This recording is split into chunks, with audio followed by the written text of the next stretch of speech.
show inspiratif, tempat di mana kita berbagi cerita dan pengalaman seputar kehidupan, pengalaman, dan hobi.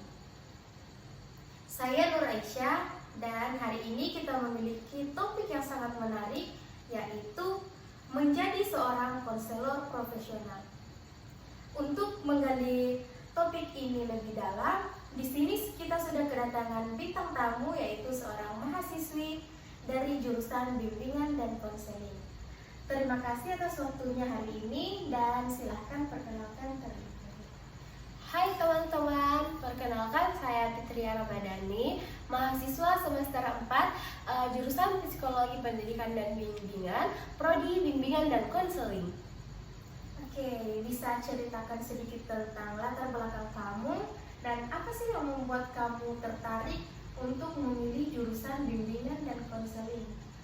Sebenarnya awal mula aku masuk ke jurusan ini itu karena dipilihkan oleh kakak yang kemudian terus di situ daftar SN, dan alhamdulillahnya lulus di jurusan ini lewat jalur SN. Dan di situ aku agak terpaksa ya, agak berat masuk ke jurusan ini karena di lingkungan aku tuh kayak BK itu masih dipandang sebagai masih belum terkenal begitu, masih jarang orang yang tahu apa sih ini jurusan bimbingan dan konseling.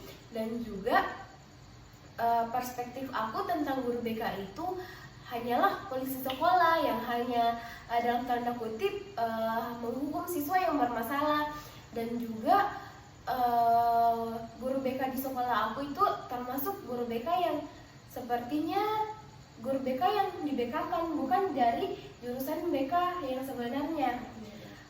Dan terus mungkin lama-lama karena terpaksa, akhirnya terbiasa di jurusan ini, saya mulai merasa, wah ternyata nyaman ya di jurusan ini, ternyata seperti ini. Dan sepertinya jurusan ini merupakan passion saya, karena di jurusan ini kita diajarkan untuk menjadi pendengar yang baik, sebagai tempat curhat. Dan saya orangnya suka mendengarkan curhatan dari teman. Dari situ saya mulai berpikir, wah ternyata saya tidak salah jurusan, ternyata saya sudah benar-benar berada di jurusan yang sesuai dengan passion saya, begitu.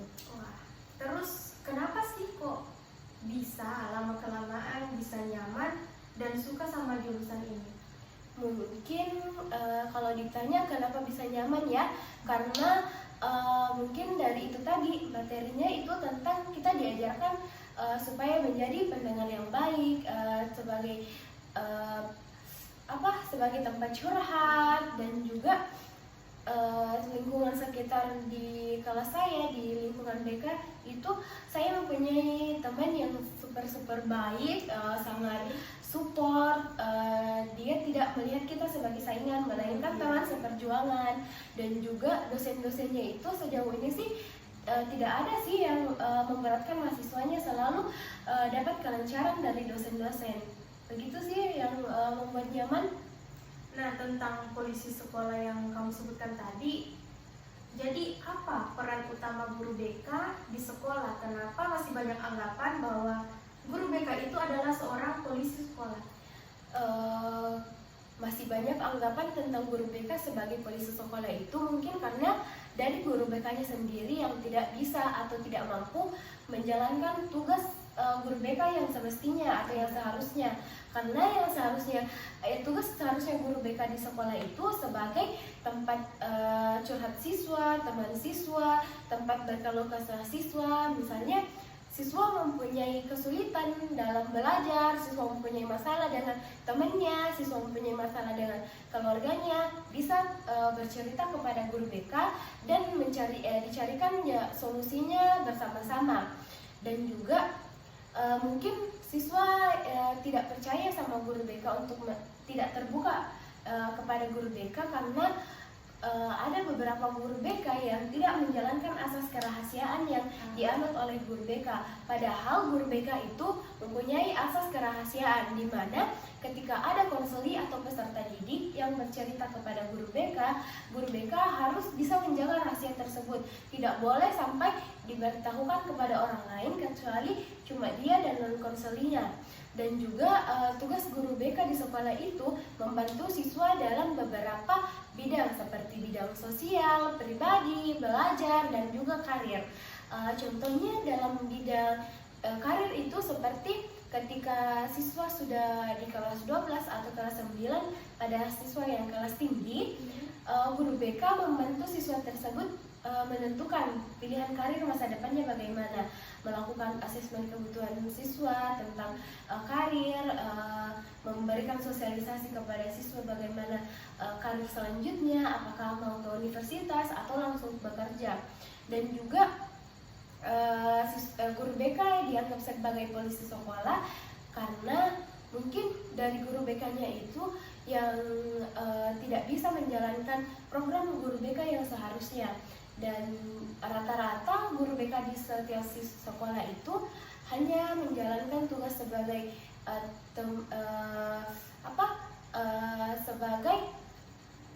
tindak lanjut dari siswa yang bolos, yang alfa atau sering membuat onar atau bermasalah lah tanda kutipnya di sekolah.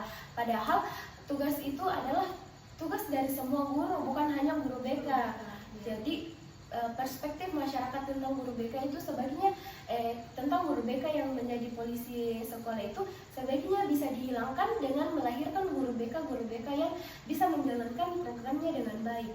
Begitu aja sih kira-kira. Nah, benar teman-teman, ya seperti yang kita tahu bahwa guru BK yang kita kenal di sekolah selama ini itu bisa kita bilang guru BK yang jahat lah, Gaduhan begitu ya, jahat, menyeramkan, sehingga membuat siswa merasa Takut untuk menceritakan masalahnya, serta banyak juga guru BK yang langsung menjudge siswa tersebut tanpa mencari atau mendalami masalahnya terlebih dahulu. Ya, karena harusnya guru BK setelah mendapat laporan bahwa siswa ini bermasalah, tidak boleh langsung menjudge, kamu memang nakal, kamu memang anak yang seperti ini. Harusnya bisa melakukan observasi terlebih dahulu. Kok anak ini bisa begini? Kenapa bisa begini? Apa mungkin faktor dari temannya, keluarganya? Karena keluarga juga sangat mempengaruhi siswa menjadi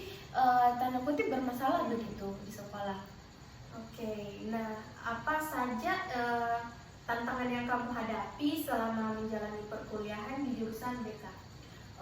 Kalau dibilang tantangan, mungkin tantangannya itu ketika harus menghafal banyak teori serta teknik atau pendekatan yang dilakukan dalam proses konseling, dalam proses konseling.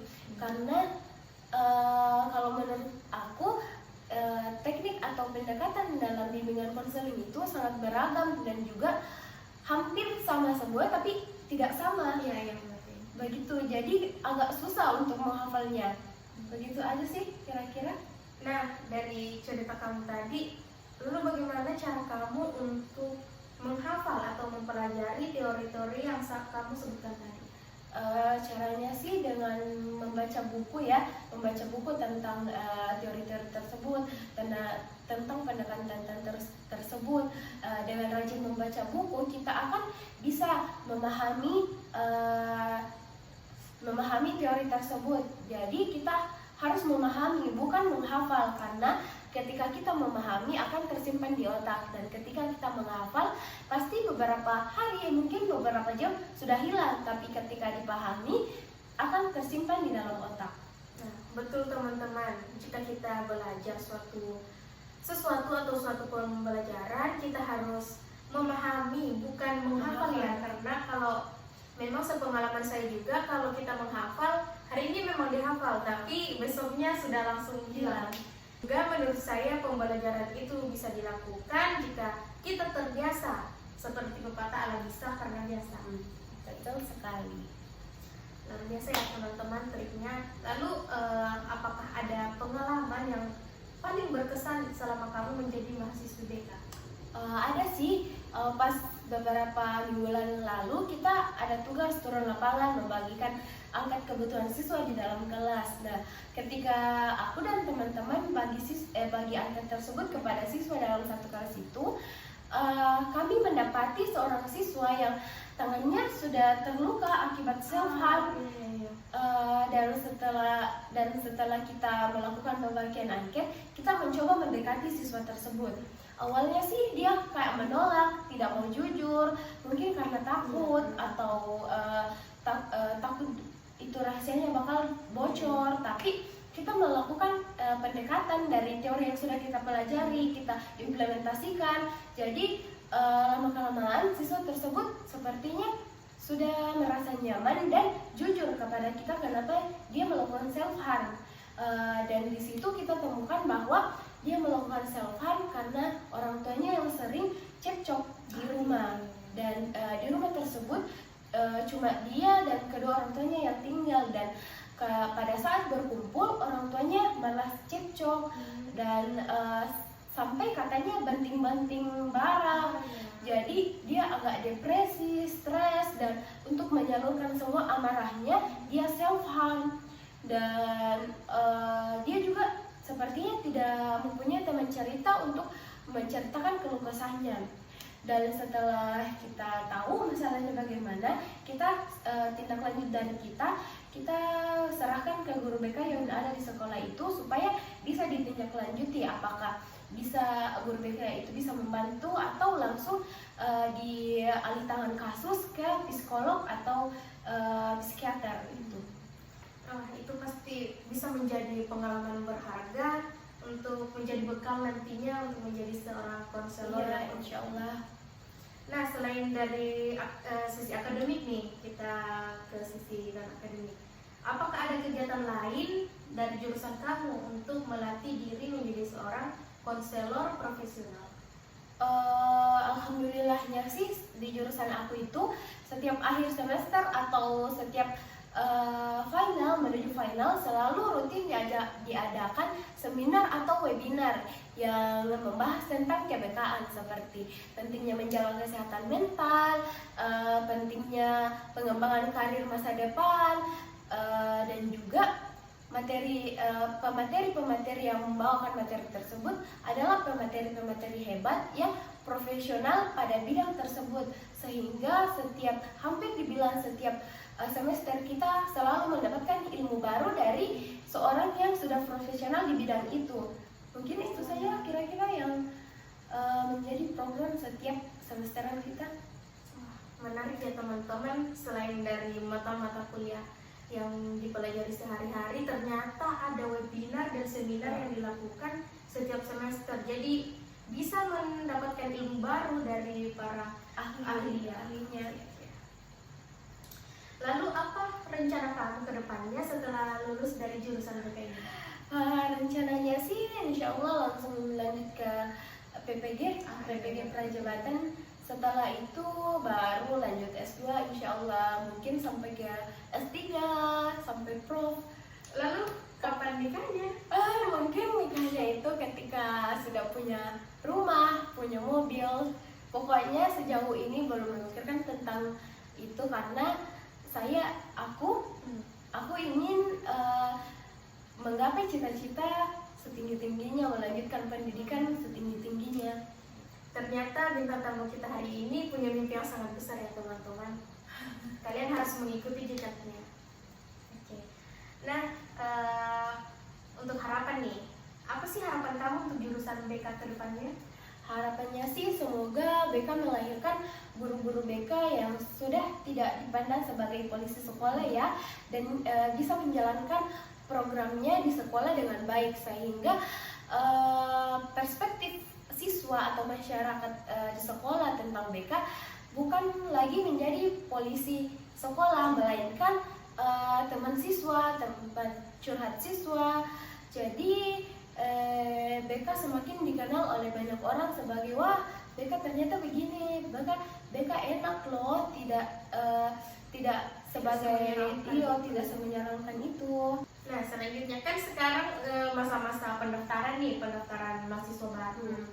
Apa harapan kamu atau saran khusus bagi mahasiswa yang ingin mengikuti jejak kamu di bidang BK? Lebih kuat untuk memahami setiap teori atau pendekatan yang ada dalam BK, karena itu sangat mempengaruhi ketika kita melakukan proses konseling secara langsung. Dan juga mentalnya harus kuat, karena di BK itu kita yang cari masalah, kita yang mendatangi masalah, bukan masalah yang mendatangi kita. Gitu aja sih.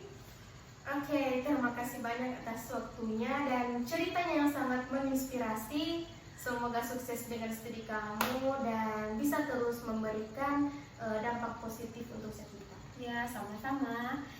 Senang sekali bisa menjadi bintang tamu di Apple kali ini.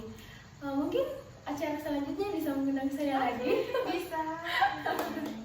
Nah, pemirsa, demikianlah obrolan kita hari ini dengan Fitria Ramadhani. Tamu kita kali ini sangat menyenangkan dan bisa memberikan banyak cerita dan inspirasi yang mungkin bisa membuat teman-teman sekalian terinspirasi dan bisa tahu tentang BK dan bisa tahu tentang cara menjadi konselor profesional nantinya. Sampai jumpa di episode iTalk selanjutnya. Selamat malam.